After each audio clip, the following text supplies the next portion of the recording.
Hello students, myself Dr. Preeta Chandravanshi. Welcome to the Kumar Vidya class. अब हम आगे जो न्यूनेट डिसऑर्डर्स हैं उनको देखेंगे, जिसमें नवजात शिशु रक्त वैषम्यता आता है। It is a coin term which is used in the syllabus और इसका न्यूनेटल सेप्टिसीमिया इसे कहते हैं। सबसे पहले हम ये जानेंगे कि न्यूनेटल सेप्टिसीमिया कब होता है, ये किस लिए होता है, ये होता क्या है। सबसे पहले ये देखते हैं। तो ये एक तरीके का बैक्टीरियल इन्फेक्शन होता है जिसे हम न्यूनेटल सेप्सिस भी कहते हैं। या तो ये जो डिसीज है ये बहुत सारे सेप्टिसीमिया जो है वो काफी सारे डिसीजेस के कॉम्बिनेशन में हो सकता है या अकेले ही ये मैनिफेस्ट होता है। इसके कॉम्बिनेशन के रूप में हमें pneumonia, meningitis, urinary track infection ये सभी मिल सकते हैं। अलग अलग कॉम्बिनेशन सेप्सिस की कंडीशन में होते हैं। एंड ये बहुत ही, जैसे एक तरीके से देखा जाए कि इंडिया में जितने डेथ्स होते हैं बच्चों में, तो मेजॉरिटिवली जो डेथ होती है वो नियोनेटल सेप्टिसीमिया के कारण से शिशुओं में हो सकती है।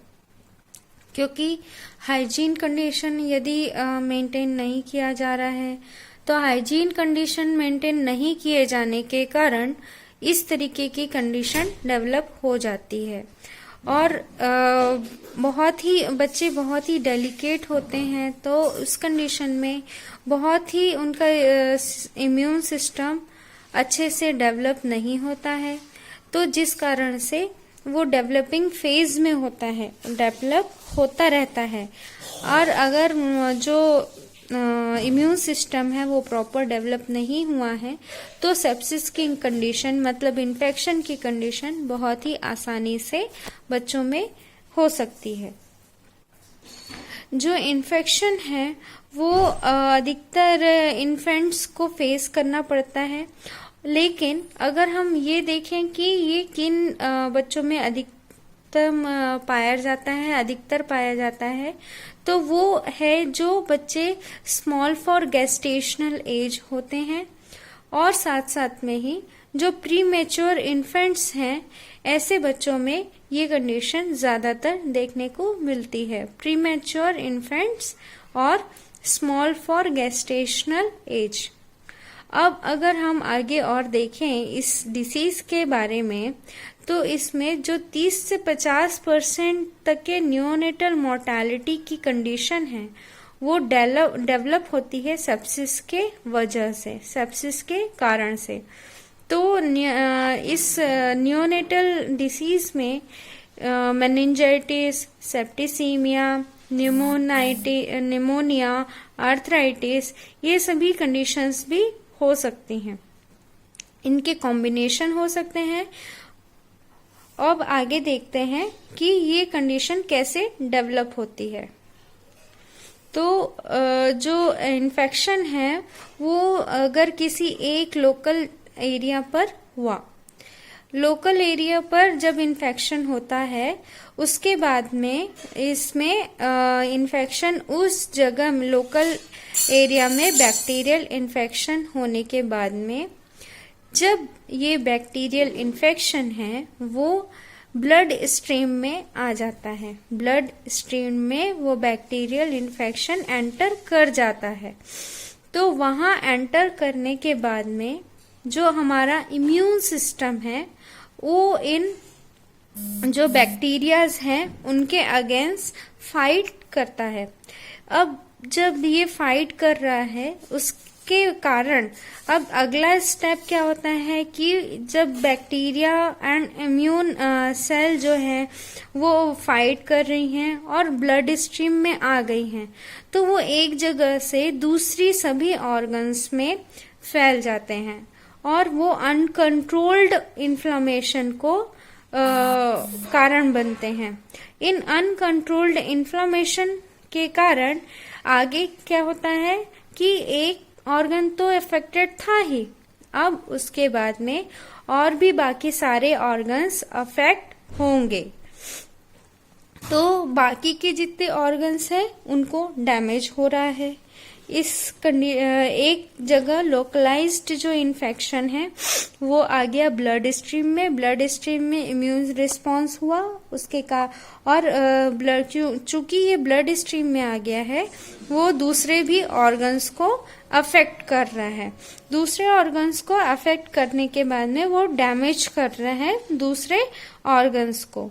और ऐसी कंडीशन में भी यदि बच्चे को ट्रीट नहीं किया गया, किसी भी स्टेज में अगर बच्चे को ट्रीट नहीं किया गया तो उस शिशु की मृत्यु हो जाती है, क्योंकि इन्फेक्शन का जो लेवल है वो काफी ज्यादा इंक्रीज कर जाता है और बच्चों में जो इम्यून सिस्टम है वो डेवलपिंग फेज में होते हैं, डेवलप नहीं हुए होते हैं। जब आगे हम क्लासिफिकेशन देखेंगे तो ये दो तरह का होता है क्लासिफिकेशन। पहला कि अर्ली ऑनसेट, दूसरा है लेट ऑनसेट। जो अर्ली ऑनसेट होता है वो 90% केसेस में देखा गया है और इसका जो कारण है वो हो सकता है माँ के जो जेनाइटल ट्रैक है उसमें इन्फेक्शन हो, या फिर बच्चा जब डिलीवरी रूम पर है तो ओटी में, लेबर रूम पे या नियोनेटल एक्सपोजर जो बाकी इक्विपमेंट से बच्चा एक्सपोज हो रहा है तो उन इक्विपमेंट्स के कारण नियोनेटल केयर यूनिट में बच्चा इन्फेक्ट हो सकता है। अगर अर्ली ऑनसेट के एजेंट्स अगर हम देखें तो group B streptococcal, E coli, enterobacterial, ये सभी होते हैं। और जब बच्चा इंट्रायूटेराइन निमोनिया है, अर्ली इंट्रायूटेराइन निमोनिया की कंडीशन है, तो अधिकतर ये देखा गया है कि रेस्पिरेटरी डिस्ट्रेस बच्चे को होता है।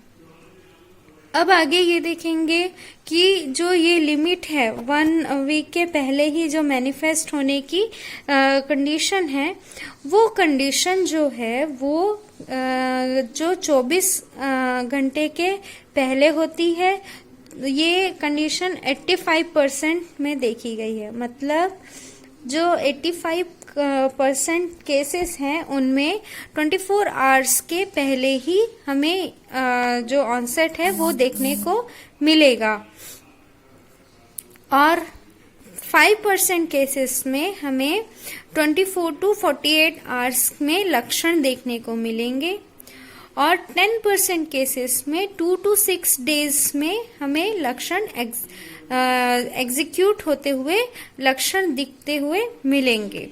अब आगे बढ़ते हैं हम रिस्क फैक्टर पे। रिस्क फैक्टर यानी कि सेप्सिस अगर एसोसिएट हो रहा है तो और भी कौन सी कंडीशन है उसके साथ एसोसिएट हुआ तो कौन सा हाई रिस्क में रहेगा। तो अगर बर्थ एक्सफिक्सिया की कंडीशन है तो अगर बच्चे को सेप्सिस कंडीशन डेवलप हो गई बाद में अर्ली या फिर लेट, तो फिर और ज्यादा वो सिवियरिटी ज्यादा रहेगी, ज्यादा सिवियर कंडीशन रहेगी। या फिर अनक्लीन वेजाइनल एग्जामिनेशन किया जा रहा है, फाउल स्मेलिंग लाइकर है, जो एमनियोटिक फ्लूइड है वो ऑलरेडी इन्फेक्टेड है, तो उसके कारण जो है बच्चे को सेप्सिस की कंडीशन डेवलप हो सकती है। या फिर प्रोलॉन्ग्ड लेबर है, 24 घंटे से ज्यादा लेबर चला है, या फिर प्री टर्म या फिर लो बर्थ वेट न्यूनेट्स, इनमें अधिकतर ये देखा गया है प्री टर्म या फिर लो बर्थ वेट जो न्यूनेट्स हैं उनमें रिस्क फैक्टर जो सेप्सिस का होता है वो जरूर से होता ही है। अब अगर आगे देखें प्रोलॉन्ग रप्चर ऑफ मेम्ब्रेन, मतलब 18 आवर्स से अधिक समय लगा है जो मेम्ब्रेन है उसके रप्चर होने में, या फिर मैटरनल पायरेक्सिया की भी कंडीशन हाई रिस्क होती है, रिस्क फैक्टर है सेप्सिस के बच्चे में। अगर लेट ऑनसेट हो रहा है, that means 7 days, most of the time 7 days के बाद में इसके जो लक्षण हैं वो दिखने को मिलते हैं। फर्स्ट वीक ऑफ लाइफ के बाद में लक्षण दिखने को मिलते हैं। और ये जो है ग्राम नेगेटिव बैक्टीरिया के कारण अधिकतर, मतलब ज्यादातर हमें ग्राम नेगेटिव बैक्टीरिया का इन्फेक्शन हमें मिलता है। और कुछ ग्राम पॉजिटिव बैक्टीरिया के भी इन्फेक्शन मिल सकते हैं। ग्राम नेगेटिव में ज्यादातर इकोलाई है, सुडोमोनास साल्मोनेला है, ये सभी चीजें दिखती हैं। और ग्राम पॉजिटिव में स्टेफिलोकोकल ऑरिस है, या फिर इसमें लेट ऑनसेट में अपना भागीदारी निभाता है। आगे देखेंगे जो इन्फेक्शन है, इन्फेक्शन एक्वायर्ड एरिया, मतलब कहाँ पर इन्फेक्शन की कंडीशन हो सकती है। तो इन्फेक्शन की कंडीशन जो है वो नॉर्मली ऐसा देखा गया है कि जो नर्सरी है, न्यूबॉर्न नर्सरी है, वहां पर, या एनआईसीयू में, नियोनेटल इंटेंसिव केयर यूनिट में, या फिर अगर बच्चा कम्युनिटी में आया, मतलब जहां पर लोगों के कांटेक्ट में आया और वहां पर बच्चे को हाइजीन मेंटेन नहीं किया गया, तो ऐसी कंडीशन में हम समझ सकते हैं कि ये जगह जो होते हैं, ये सारे एरियाज जो हैं वो बहुत ही प्रोमिनेंटली अपना भागीदारी निभाएंगे इन्फेक्शन, नियोनेटल सेप्सिस होने के लिए। अब आगे देखते हैं जो सोर्स है, सोर्स यानी किसके द्वारा शिशु के शरीर में इन्फेक्शन गया।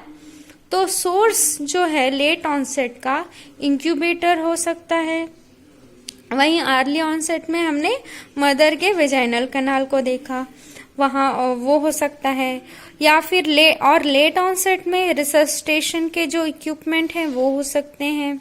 फीडिंग बॉटल हो सकता है, कैथेटर्स हो सकते हैं, इन्फ्यूजन सेट या फिर जो इन्फ्यूजन साइट है जहां से बच्चे को इन्फ्यूज किया गया है, वो साइट में के द्वारा उस जगह से बच्चे को इन्फेक्शन उसके बॉडी में जा सकता है।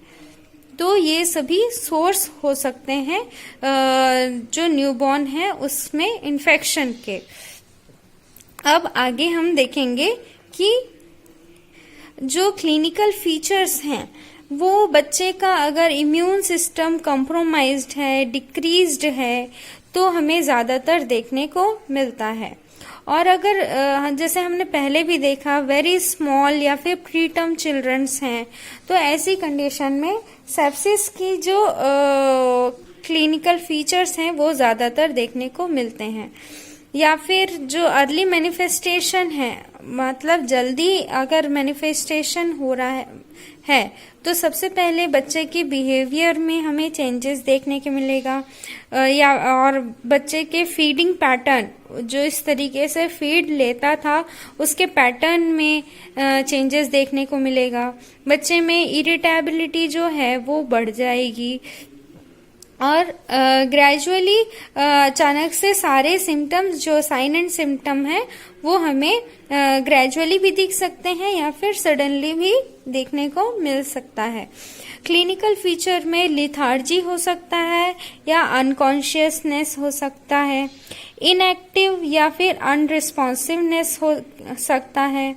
देन फेलियर टू सक, बच्चा फीड नहीं ले पाएगा, मिल्क को सक नहीं कर पाएगा। हाइपोथर्मिया या फिर हाइपरथर्मिया की कंडीशन डेवलप हो सकती है। रेस्पिरेटरी डिस्ट्रेस हो सकता है या फिर एपनिया की कंडीशन डेवलप हो सकती है। और बच्चे में जो वेट गेन है वो भी कम हो जाएगा। फेलियर टू, या तो वजन बढ़ेगा नहीं या फिर जो वेट गेन जिस तरीके से होना चाहिए वैसा नहीं होगा, या फिर वेट लॉस भी हो सकता है। एनीमिया की कंडीशन हो जाएगी तो पेल कंजंक्टिवा होगा और पाम्स भी पेल हमें देखने को मिलेंगे। अगर हम बैक्टीरियल मेनिंजाइटिस की बात करें तो अधिक ये लेट ऑनसेट होता है, लेट नियोनेटल सेप्सिस की कंडीशन के अंतर्गत आता है। और बच्चे में जो मेनिंजियल इरिटेशन है वो अधिकतर एब्सेंट रहता है। बच्चे में कन्वर्शंस हो सकते हैं या फिर कंटिन्यूस स्टेरिंग, मतलब एक फिक्स्ड आई या कंटिन्यू लुक हो सकता है। मतलब बच्चा जब एक चीज को देख रहा है तो वो केवल उसी ही ऑब्जेक्ट को कंटिन्यूस देखता रहेगा, या फिर एंटीरियर फ्रंटानल जो है बच्चे का वो बल्ज रहेगा, और जो उसकी क्राई है वो एबनॉर्मल एक्सेसिव क्राई रहेगी। उसके साथ साथ में जो उसका क्राई का पैटर्न है वो हाई पिच्ड रहेगा। तो हम मेनिंजाइटिस सस्पेक्ट कर सकते हैं।